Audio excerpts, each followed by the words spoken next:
farm, or rather the ranch, and in the center of it is where everything involved with its running takes place. And it is from here that distribution to other farms happens. We have animals and a little bit of everything. Over here we have horses, and we manage livestock of several crossbreeds.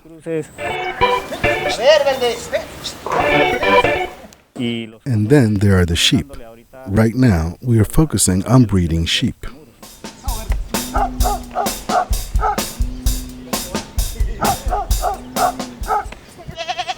In this particular farm, you will find around 800 sheep of mixed breeds, which are then crossed with Dorper males and Santa Ynez males. Here is where we started the homegrown breed, which we call Pelibuey, and a purebred reproducer Dorper, from which we were able to crossbreed until we obtained the purebred. We were able to do that, so we continued working only with the Dorper breed.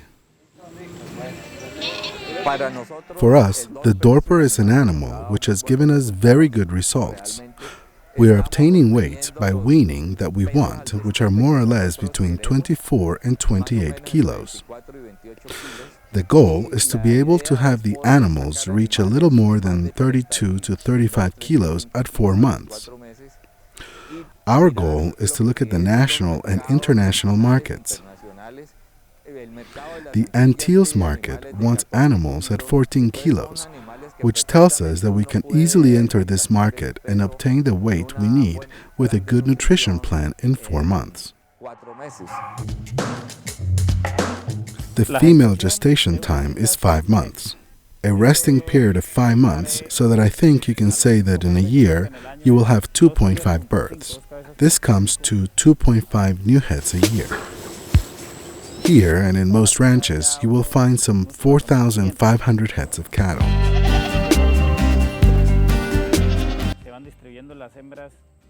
They will continue distributing females to other farms so that the volume of cattle will continue growing. And from there, we will also have the highest number of crossbreeds. Let's say that we can remove the males in order to breed on the remaining lots of the other farms.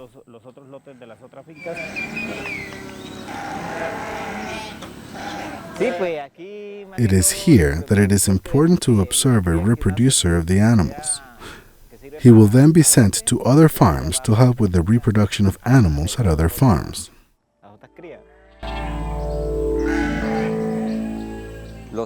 The lambs weigh between 2.5 and 3.8 kilos at birth. There are some females who give birth only to 1 lamb, and there are females who give birth to 2 lambs. They weigh between 24 and 28 kilos when weaned. So here we can see how efficient these animals are in relation to the rate of growth they have compared to others. What you have is an animal that in only 90 days can increase their weight from 3 to 28 kilos or 24, 28 kilos. This shows how efficient this animal is and also how demanding it can be due to this fact. The females actually need very good food during these 3 months in order to carry a lamb that weighs from 3 kilos to 24, 28 kilos. So that if one looks at it, it is an animal that needs to have a good mother. One that produces a good amount of milk so that it will be well nourished and able to give the quantity of milk that the lamb needs to be able to reach those weights.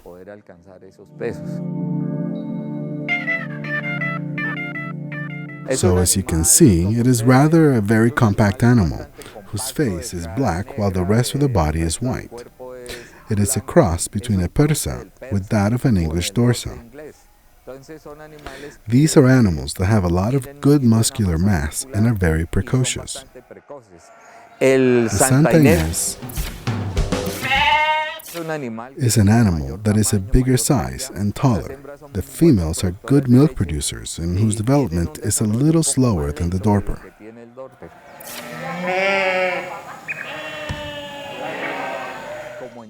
As in all animal species, the biggest weakness these animals have is the amount of energy they have. So we use supplements, as you can see, which are fabricated by us, and are supplements which have a minimum of 20% fat, due to the fact that these animals require a high energy diet.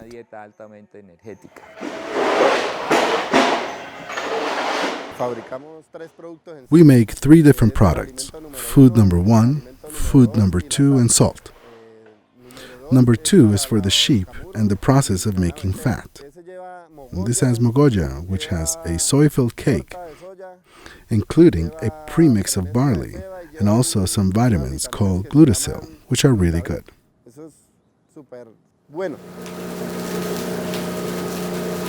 This process entails cooking the fat. The fat arrives and is cooked. It is then strained and beaten with a beater. Polinasa is added, whether it be for number 1 or number 2. All of the ingredients are added right there, and all with a few screws in order to arrive at the mixer, and are left mixing for 3 or 4 minutes. This is the amount of time needed for the mixing process, not more or less.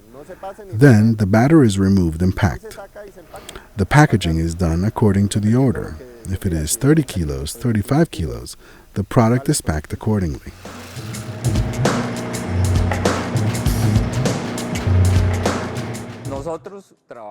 We work on a hay crop basis. The animals that are grazing in the fields consume natural grass and also eat vegetables that are found in the area. We also supplement them with hay, mainly with alfalfa hay and some moringa crops and mulberry crops, buttercrop crops, ramia crops, and a bit of the tree mata-raton, because of the fact that the sheep is an animal that has such a small stomach.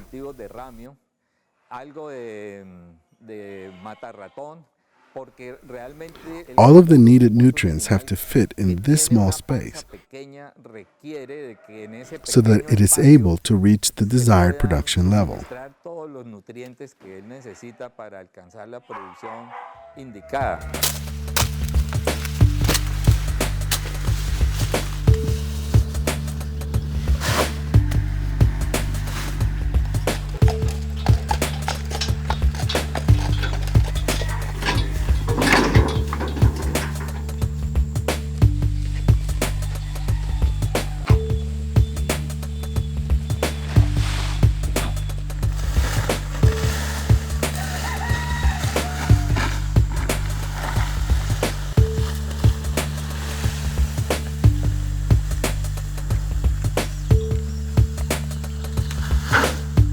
This is the hay that we produce here at the ranch. It is brought in and the person in charge cuts it up. At 6 in the morning, he is already working with the sheep. He gives them the first ration, and around 11, the second one. Then at 3 in the afternoon, the next one.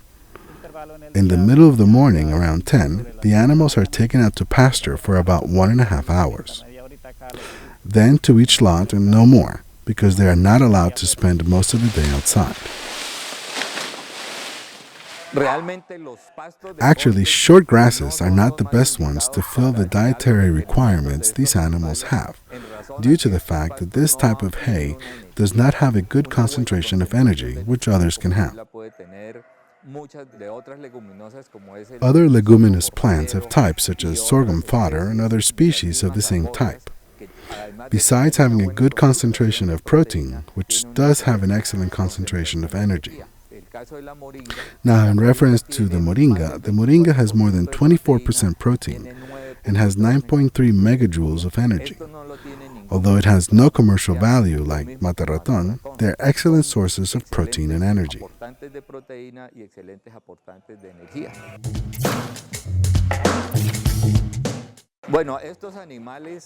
In respect to these animals, the males remain here always in the stables.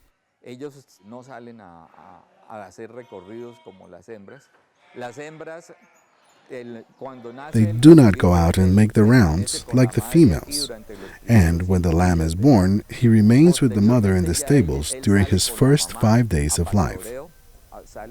After this time, he goes out with his mother to pasture. They go out between 9:30 and 10 in the morning to graze and return about 3 or 4 in the afternoon, when it is time to give him their concentrated supplement.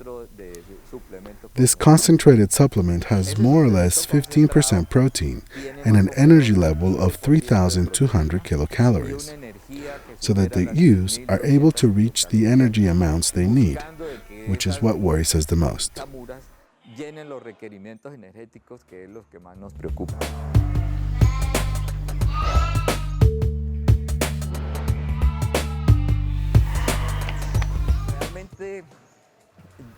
Actually, I am insistent when I ask people to be very selective in the types of food they are going to feed their animals. I'm very particular in the supply of fodder, including leguminous plants and other types of supplies with fodder. Pumpkins are a wonderful source of vitamins, protein, and energy. There are some pumpkins that are excellent for the reproduction of this type of animal because of the quantity of nutrients that they have. It is really a cheap food and can be produced anywhere, and it is perfect for the animals because they can eat it without any restriction. It increases the production of milk and its quality, and as I remarked earlier, the lambs are very dependent in their first 3 months on the quantity of milk their mother produces. The homegrown ewe drinks milk for about 1 and 1.5 months, sometimes 2 months, contrary to the Dorper and the Santa Ynez, which are animals which give 3 months of a good supply of milk, which makes it easy to maintain good growth for the lambs.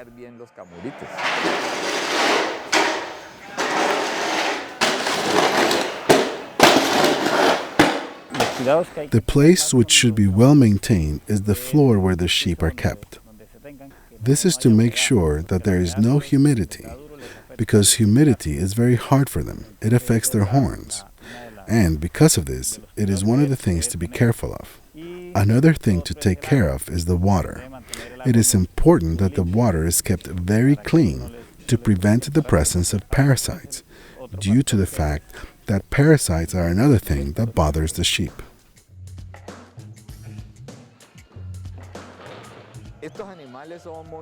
These animals are very susceptible to hoof problems. When there is high humidity present, it is for that reason it is vital that the animals spend the majority of their time as possible on dry land. This is not so much of a problem in this area because it is a very high area and flooding is not very high. In areas where there is flooding, the problem with the hoofs is very high also, and so is the problem with parasites. It is important to be continually moving their spaces so as to avoid infections and any kind of limping. So if anything is allowed to take hold, it will likely be an illness that has to do with limping. And, although there are good treatments available, if one is aware of this fact, it can be easily controlled in time so that there will be no problems further along the way. Very little has been done in relation to fungus, mainly because we get few fungi. What happens is that we arrange the hoof when their nail is long. What happens is we trim the hoof when their nails are long. We do this to the sheep, and if limping is present, we don't, almost never.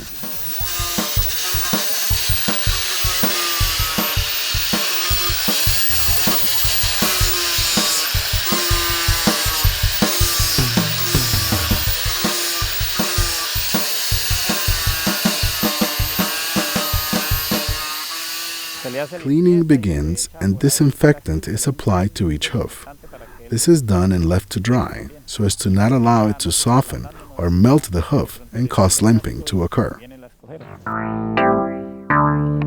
The types of diseases that sheep are most susceptible to have been parasites, which have been very hard on them.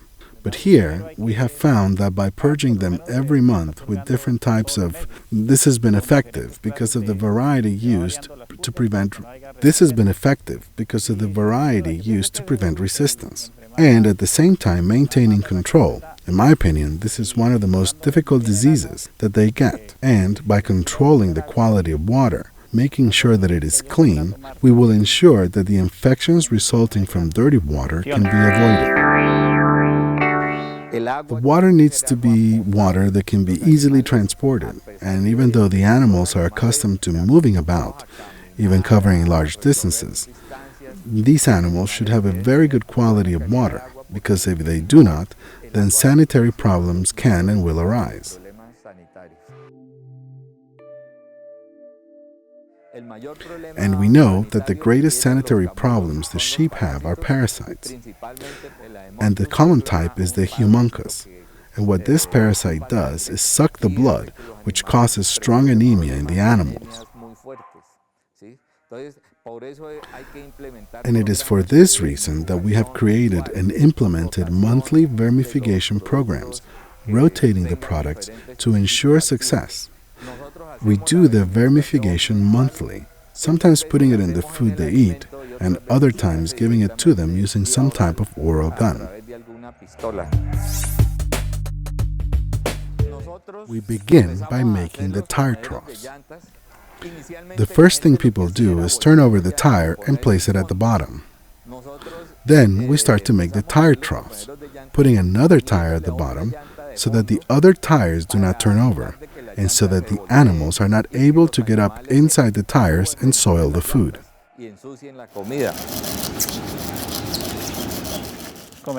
The food troughs that are made here are made of tires. It was an idea to be bought or made so that here the same people were able to see how it was possible to make them themselves. So they took the idea and put it into action. This has given us great results because a food trough should last a long time. In comparison, a wooden food trough can deteriorate fast. The shell is put through a lot, in the case of cattle, because they damage it, many times at the beginning.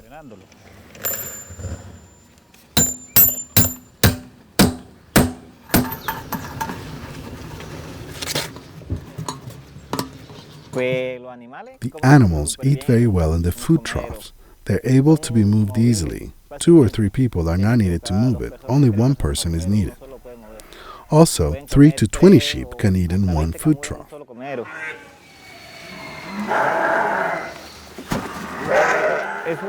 This is easy to do if you have a sharp tool.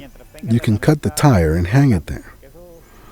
But if you do not have a sharp tool, you will not be able to do the job, especially if you use a dull knife. Well, the most important thing here is to have a tool that cuts well. It's important in order to be able to slice the tire and remove the ends, and then remove the canvas so that in using this same canvas you can make the seats where the tire will go, and then drill the holes so that the seats are placed and the trough arranged.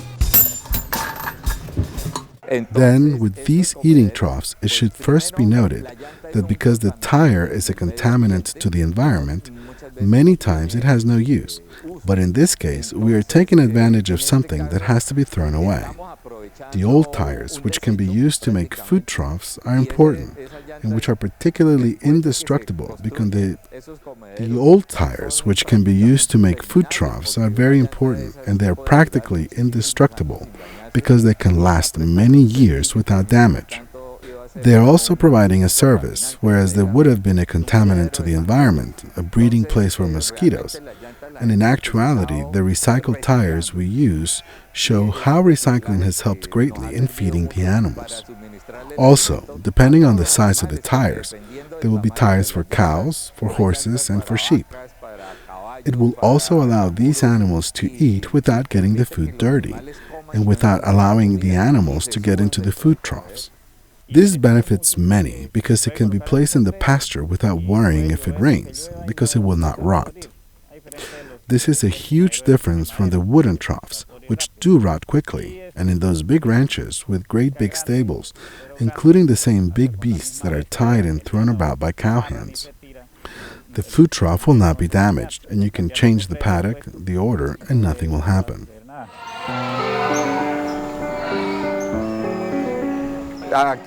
Here, you can find some Australian shepherd dogs. These animals help the shepherds to guide and round up the sheep so that none of the animals drop out of the herd and get left behind in the open country.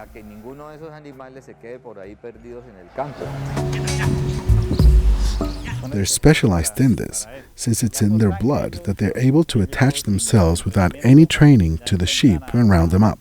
Let us say that it is possible to work with 100 to 200 sheep with dogs and with just one person in charge. All of the dogs are well trained and able to attach themselves and take the sheep to the right corral. They are kept permanently with the sheep, and they are animals whose natural instinct is to take care of the sheep. As you can see, they do not bite or snip. They just follow them, and they do this almost without barking. Just by being accompanied by the animals, the sheep learns to obey them.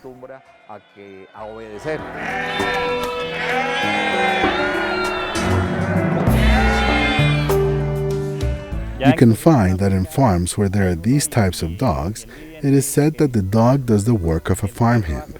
He is the one that gathers or rounds up the animals.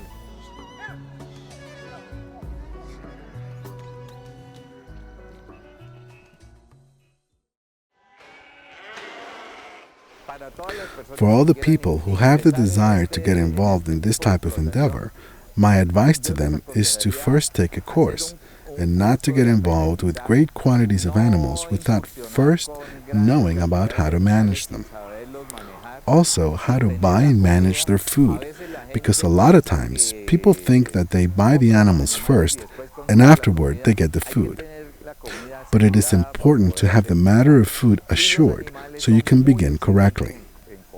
The animals are very demanding with their food because, as you can see, if a sheep has 3 months to breed a lamb, then it has to give it at least a liter of milk a day so that this baby animal grows at the rhythm it needs to grow.